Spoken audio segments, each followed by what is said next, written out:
Well, Cindy Wilson, thanks for being on Heart of the City. Thank you for having me.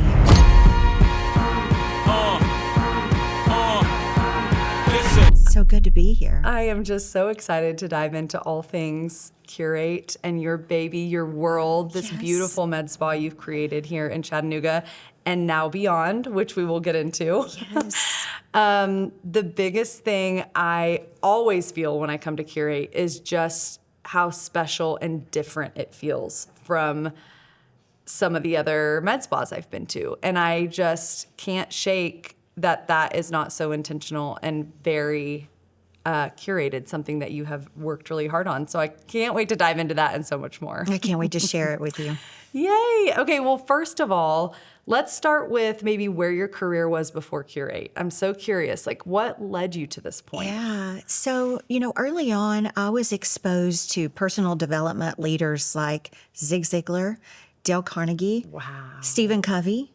And so even in high school, I was part of the student body leadership and worked with the other officers to host events and bring people in from all over Tennessee. Wow. And I just loved being part of something bigger, and being on the operational. I always wanted to be on the operational side of things, no matter what I did. Then from there, I raised my kids, which was this beautiful full chapter of my life. But even then, I had startups. I was always building something. And then that led me to going back to school, getting my associate's degree, my bachelor's degree, and then my master's degree. And yeah. What did you study? Nursing. I went back to school for nursing. Wow. Yes. Okay. And then that led me to medical aesthetics. Wow. Yeah. Oh my gosh. So nursing and then nurse practitioner. Yes. Oh, wow. Yes. Okay. So you really didn't pick the med aesthetics angle until nurse practitioner days? That's correct. I graduated in 2011 with my NP. Wow. And in 2012, I went to work at an internal medicine office in town where I thought I was going to be able to do Botox and filler. And so I flew myself out to Beverly Hills, California.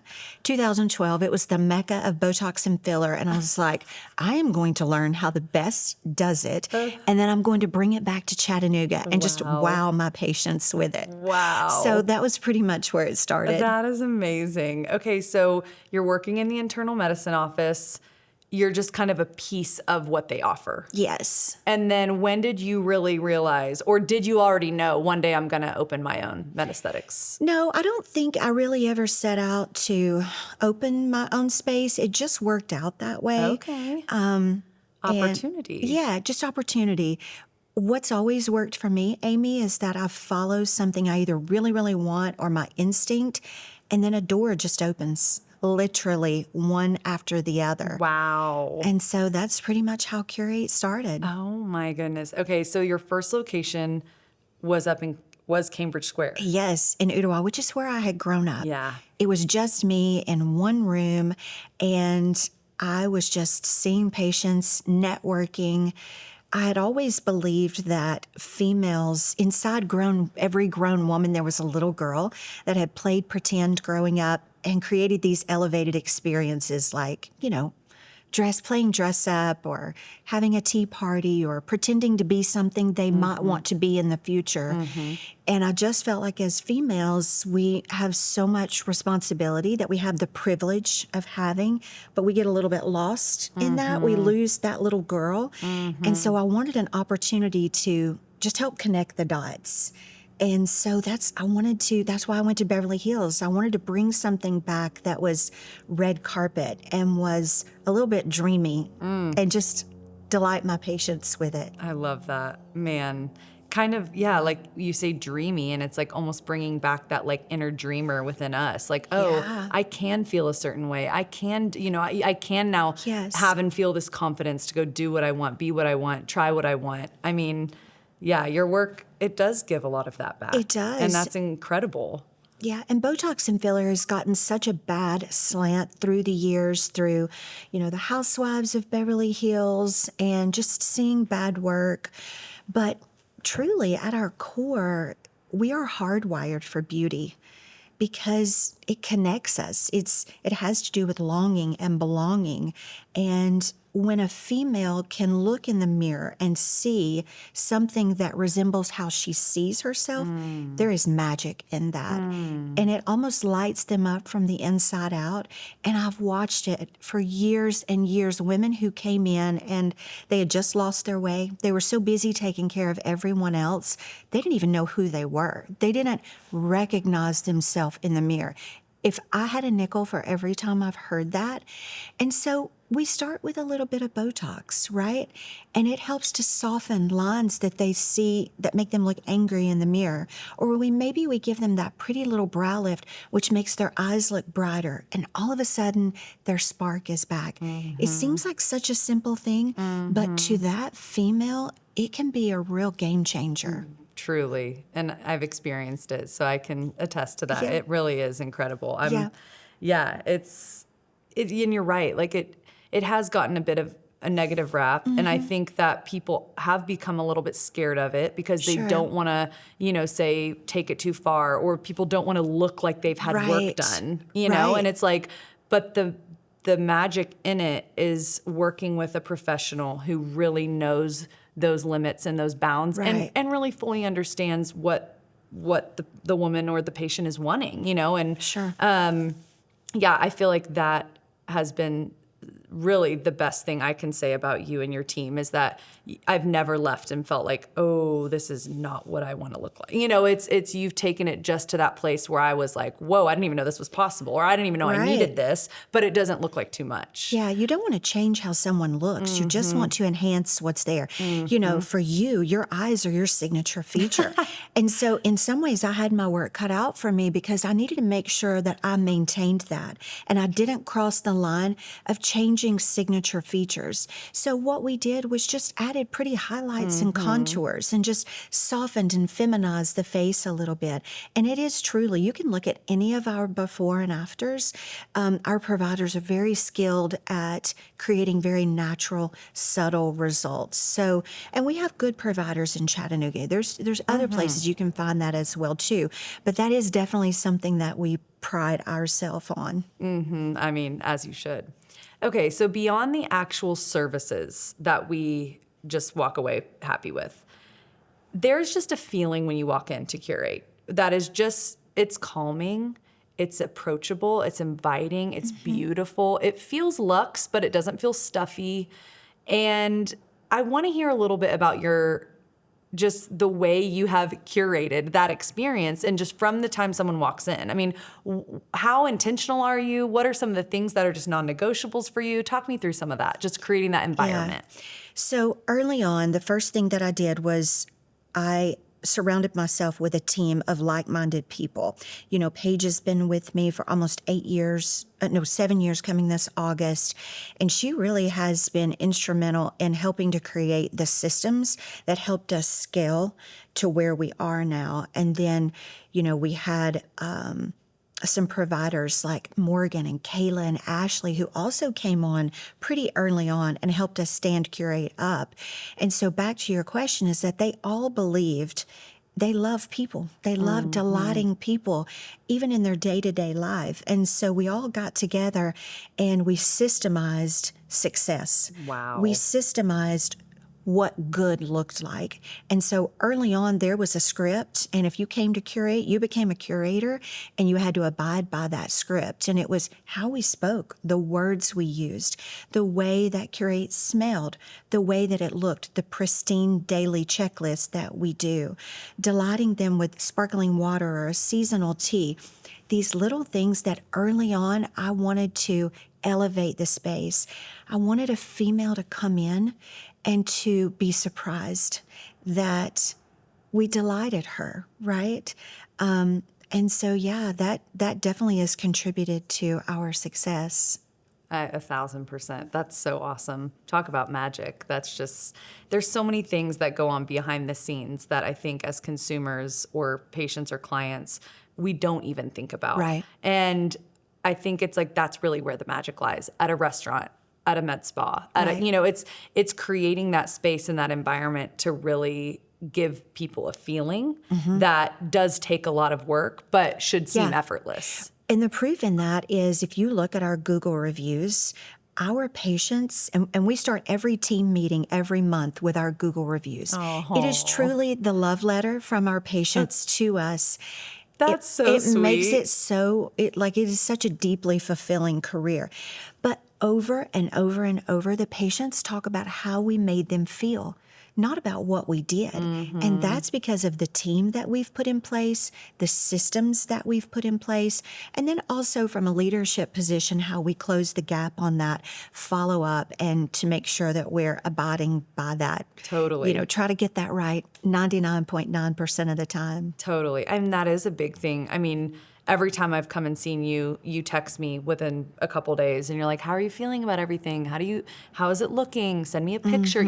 That is, I mean, that's so unexpected. I looked down and I'm like, Cindy, you're too busy for this. But like, it means so much. It means so much. But you're like, no. That's why I'm still, even at this point, still injecting. Truly. Yeah. I just love that process That's of so being able to wonderful. be medical expert and trusted advisor. Totally. And kind of like friend.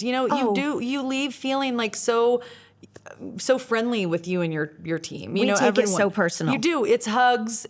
You look beautiful, compliments. It is. It's really authentic. Like I know you say it's a script, and I think that's so important for training and creating a brand. But you can tell who you have brought in has been, it's really authentic. Okay, so with that, talk to me about hiring, because that's a scary thing for business owners. I mean, there's a lot of training that goes into it. There's a lot of time you got to pour in. There's a lot of, you're trying to brain dump. It's expensive. Exactly. So talk to me about that risk and how you approach that. Like, what are some of those early signs you're looking for in someone that you can then take that risk confidently? So I read The Nordstrom Way one time, and the CEO of Nordstrom, he said, someone asked him, how do you train your people? And he said, I don't train them. Their parents train them. I just teach them how to run the register, right? Yeah, we just, we love to hire people that love other people. And then we train them how to do what we do. But at the core, if you're not passionate about the well-being of another human, that's really the crux of it. Yeah. That's going to be a miss. So you're really looking for more character and overall personality, things that you can't really train first. That it factor. Are they personable? Are they able to speak with someone else and make them feel at ease, right? We have several slogans and sayings that we live by at Curate. And one of them is not here I am, but there you are. And so we train everyone that when they walk in the door to work, it's no longer about them. It's not here we are, but there the patient is. Wow. We do not know what and we speak in she because about 97% of our patients are female. We don't know what it took for her to get there that morning. The fact that she's even spending money on herself, her husband was probably not crazy about this idea. And so we don't know what's in her head. So we have to be fully present for her as we deliver her through this, from checking in to the injectable or laser suite to the checkout process and everything else in between. That is we so truly do partner with that patient when she walks in the door. That is so true. And it is, I'm like thinking back now to my experiences, and it's like, it really is like someone takes your hand from the moment you walk in the door. It's not just like, hey, have a seat, we'll get with you. Oh, yeah. You know what I mean? Like, because even that right there gives you pause of like, should I leave? Should I fake something? Should I fake a call? Like that's just room for someone to already be second guessing. So it's just like, oh, good morning, and it's like the check-in, and it's like, have a seat. Can I get you some? It's like, I feel like I'm truly being taken care of literally every moment I'm there. There's no room for second guessing or trying to. Each one of those points is an opportunity for us to build trust with each other. Because when she calls on the phone to say, how much is your Botox? What she's really asking is, can I trust you? Are you going to take care of me? Am I going to look natural?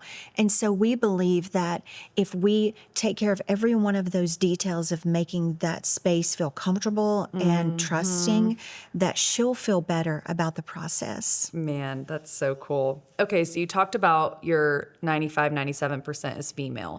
What is kind of your what is your like target woman? Like what is kind of your, when you like make your avatar. Who is she? So her name is Kate. She's 55 years old. She is educated. She has disposable income, and Kate knows luxury. Kate probably drives a European vehicle.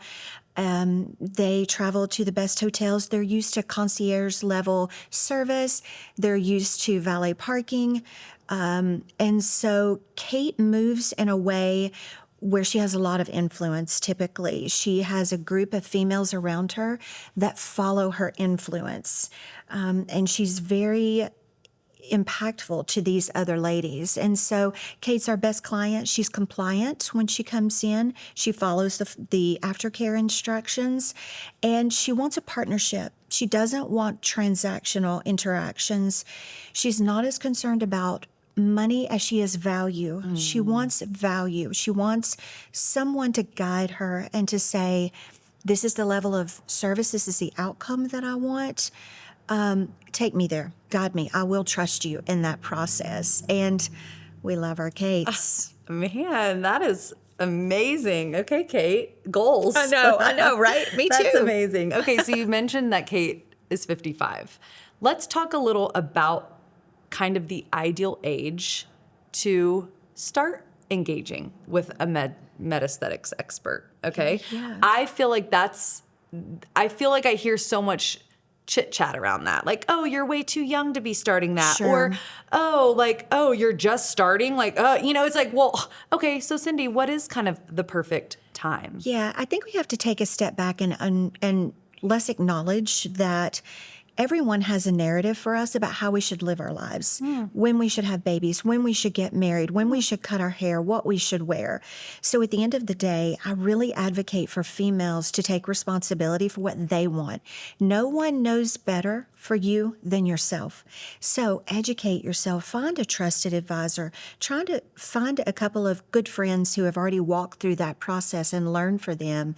And it really can be any age.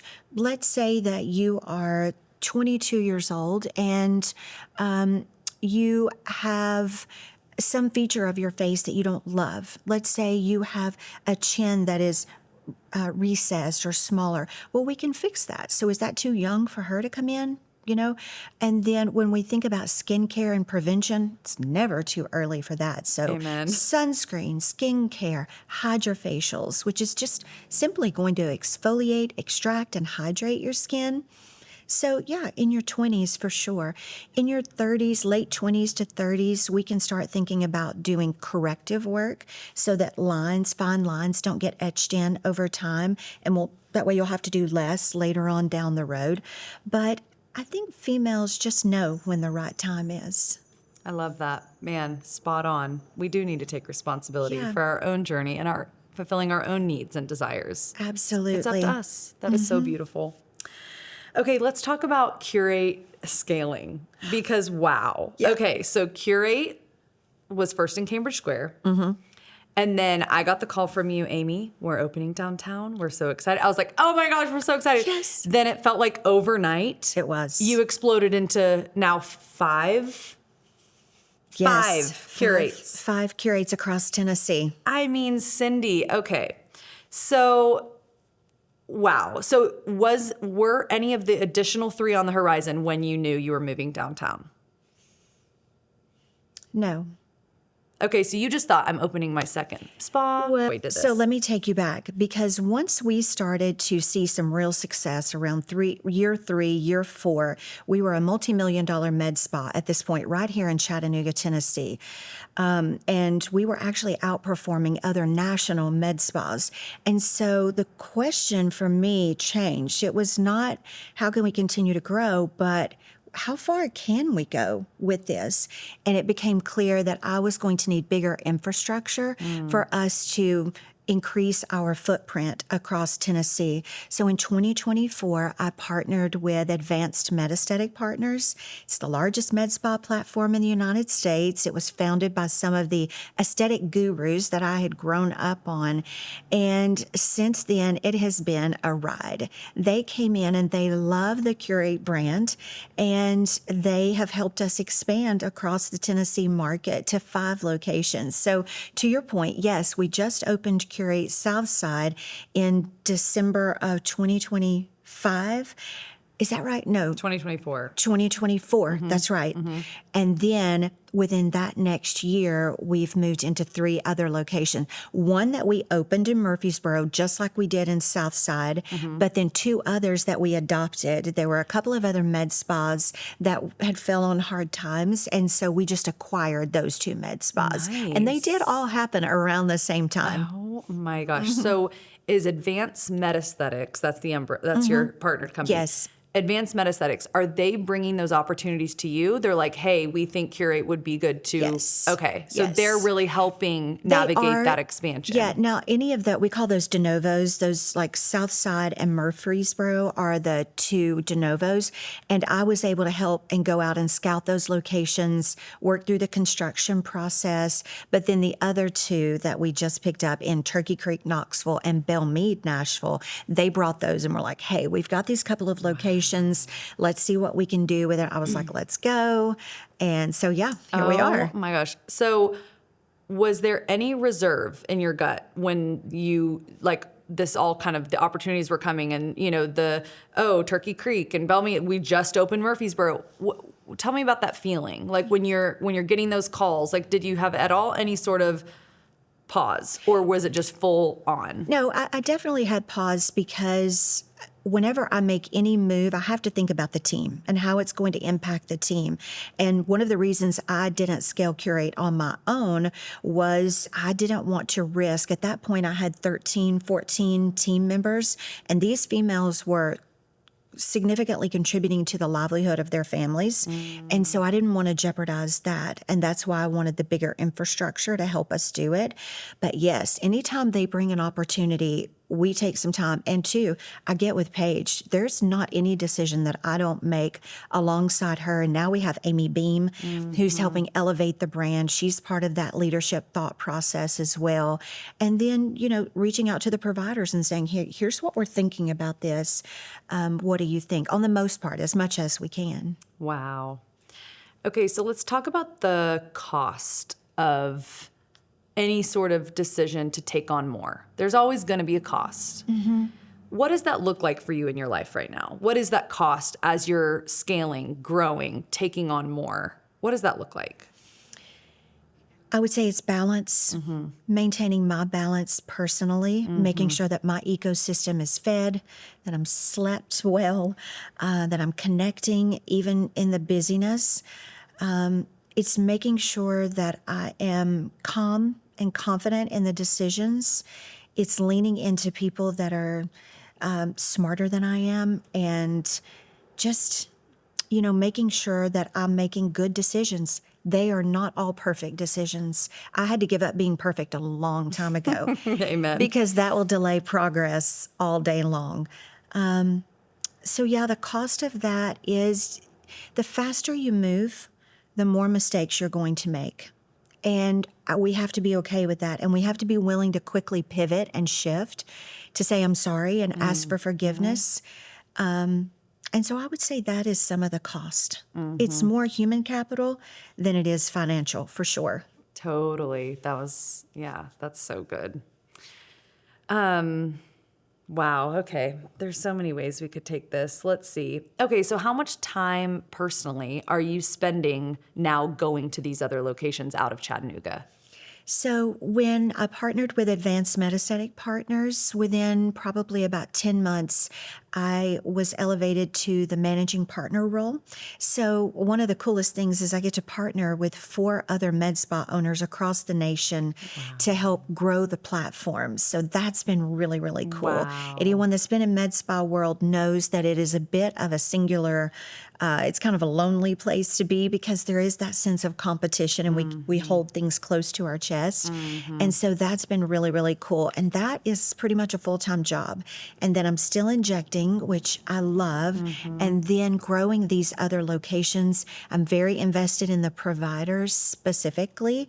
I love to work with them on not just training and skill, but on mindset, which is so it's just pivotal to their success. So I'm spending a lot of time probably working more now than I ever have, but in a very balanced and thoughtful way, if that makes sense. Totally. No, it does make sense. Okay. So let's talk about some services. You guided us through kind of some of those services you would recommend, based on women at different ages, which I love. What do you feel like what service is kind of like biggest bang for your buck? Like, what is the most transformative? Biggest bang for your buck is around 40 or 50 units of Botox, just to help give you a Hello Beautiful brow lift to soften fine lines that can make you look angry, sad, or tired. And then my favorite treatment is to come along the cheek here, place very artfully and very safely just a little bit of filler through this area, and it just feminizes the face. It helps just light the face up. And my patient's reaction, Amy, when I pull that mirror up after we've done that, now the Botox takes a couple of weeks to kick in, but even just 2 to 3 syringes of filler in this area, it gives that pretty little heart shape to the face, helps light the eyes up. If you could see their reaction time and time again, I can't tell you how many times I hand her the mirror. I'll get misty talking about it because they'll put their hand up to their mouth and then they'll look up at me and be like, is this real? And then they look back in the mirror, they get tears in their eyes, and it's almost like they're seeing a friend that they haven't seen in such a long time. So please don't discount Botox and filler and the power of it when it's done right. Wow, that is so sweet, and it's so true. It is very transformative. Yeah. Yeah, but wow, in such a subtle and just beautiful way, man. Yeah. So what do you feel like are the big misconceptions about Botox and filler specifically? I feel like it's the injectables that feel the most kind of scary dicey right now. Yeah. So, social media is so great. It's so great. But those algorithms love a negative, scary story. They love to scare us to death. They're going to poke at your fears. They're going to poke at your fears. And if you happen to glance too long, if it captures your eyes on a particular post for too long, heaven forbid you click on it, or heaven forbid you comment on it, boom, you are done. You are down the algorithm hole of that thing, whatever it is, plane crashes, bad Botox, whatever. And so, one of the biggest concerns that our patients have now is to look overdone, pillow face, migration, all of these things. And in almost 15 years of injecting, Amy, we just don't ever see that, right? There is a whole world where it doesn't have to be that way. But certainly it is about the provider that you choose, what product she chooses, and where she chooses to place it. If you get your provider right, it can be magic. But it can also be scary leading up to that. So that's why Kate's and our, who is our other avatars? We have a couple of other avatars. And I can't remember their names right now, but the other is in her 30s, and she's all about prevention. And, It can be Amy. It could be an Amy. Yes, 100%. And to our guys coming in for Botox, they don't want to lose their edge. They just want to look better. But it is just about choosing that right provider. That's so great. So true. So speaking of providers, and you mentioned competition. Yeah. This industry does tend to be, it seems, very competitive. Yeah. So first question, I guess, is how do you navigate competition? What's your outlook on competition? There is room for everyone. There's less than 10% of our national population that's even dabbling in Botox and filler. I think 15 million people in 2020, the most latest research I've looked at was maybe 2024. So there's room for everyone. Just go do your thing. Find your people. The people that want to be with you will come to you. We don't have to go after the same people, right? And then just remember, it's all about the Good Samaritan. It's about putting out good energy. I hosted a Chattanooga aesthetic mastermind a couple of years ago to bring together the injectors in Chattanooga. How I wanted awesome. us to have time to collaborate together and just to talk about this industry and struggles with it and things we were excited about, the trends in it. So I try to keep a very collaborative approach. That's so awesome. I love that. What do you think is the biggest differentiator between the med spas that make it and the ones that maybe don't? Patience, and this is really for every business right now, it's really about the experience. Back in the day, people were fine to go stay at a Holiday Inn or something like that, but now they want an experience. They want an Edwin Hotel, right? And so this is the same for med spas. They want to be delighted. We also know if you don't capitalize on the patient's unexpressed desires to feel seen, special, and valued, you are going to miss. I don't care what business it is. So when I'm doing consulting with other business owners or working with providers, we talk a lot about how do we exceed that patient or that client's expectations. And you just can't leave any stone uncovered. You have to always be thinking, you have to always be reinventing yourself and your business, looking for inspiration through Disney and Starbucks and Nordstrom and these other people who've already paved the way. So it's incredibly exciting, this expansive opportunity we have in med spa world. I love it. Man, you are quite the leader, my gal. Okay, I am curious, Cindy, do you feel like you're currently in your prime? Or have you reshaped what that even means being in your industry? In my prime of life or prime of career? Either? I would say I'm in my prime of life, for sure. Life has hit such a sweet stride for me. I spent so much time hustling and grinding and trying to prove myself. And, it's just hit this nice flow now. And life is more about being very intentional, saying yes to things that expand me and no to things that complicate life. Even if it's things that I would have jumped at the chance of in the past. I don't know if you know what I mean with that. And I just love it.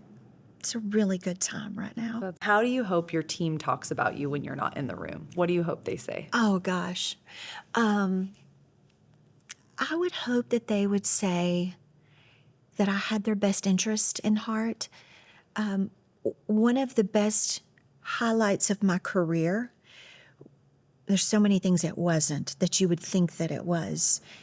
And that was when I partnered with Advanced MedAesthetic Partners, and I sat down with Paige and Kayla and Ashley and some of the others. And I didn't know what they were going to say. I didn't, we didn't understand this world and what all it would entail.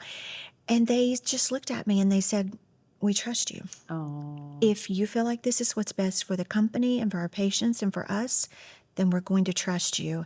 And I can't tell you, to this day, that is definitely the biggest jewel that I received out of this whole thing. So I want them to trust me. I want them to know that, when you become a curator, you become part of our family. You really do get adopted into this sorority of, I want those girls to be better wives, mothers, sisters, friends, fur mommies, just because of the time that we spent together, loving on our patients together, growing together. So I hope they would say something along those lines.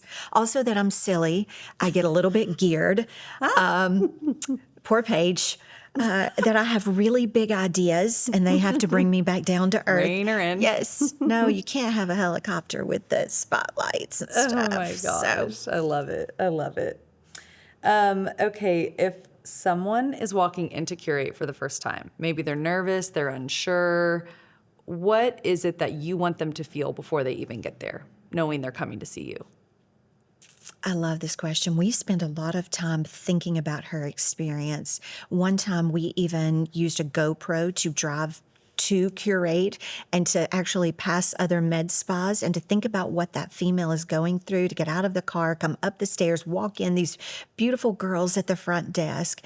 And so we want them to feel special, seen, and valued before they ever even step foot into our med spa. And we do that by calling them by name, knowing what service they're going to have, and to know beyond of a doubt that they can trust us. We know they're still going to be nervous. In some ways, it's almost a female trait for some of us to overthink things, but we're already going ahead of her and we know what she's thinking. We know what she's worried about. So we try to circumvent that by the way that we speak, the words that we use that almost answers those fears without directly saying it. Love it. Oh, that's so great. Okay, the $1 million question. Okay. I need you to fill in the blank. The heart of Curate is? I would say the heart of Curate is the intentionality we bring for not only the clients and the community, but for our providers as well. I love that. And the experience, And because the wow. experience.